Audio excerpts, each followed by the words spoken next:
ఏసీలో కూడా చెమట పట్టేస్తున్నావు అమ్మాయి. వచ్చిన పని చెప్పండి. ఆ, ఈరోజు తారీఖు ఎంత? అది అడగడానికి వచ్చారా? మా ఆర్డర్ మీరు డెలివరీ చేస్తానని చెప్పిన డేట్ ఎంత? 18.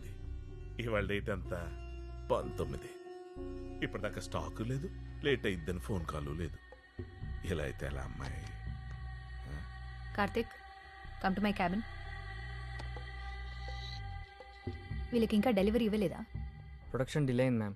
70% కంప్లీట్ అయింది. అయితే ఇన్ఫార్మ్ చేయరా? ఇంత ఇర్రెస్పాన్సిబుల్ అయితే ఎలా? ఏంటి మ్యాటర్?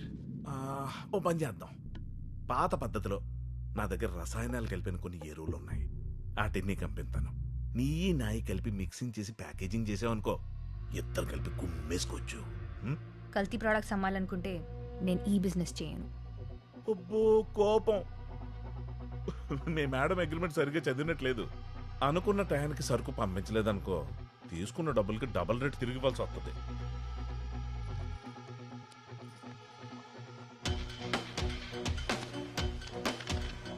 నచ్చిన పని చేస్తున్నాను. నష్టం వచ్చిందని పద్ధతి మార్చుకోను.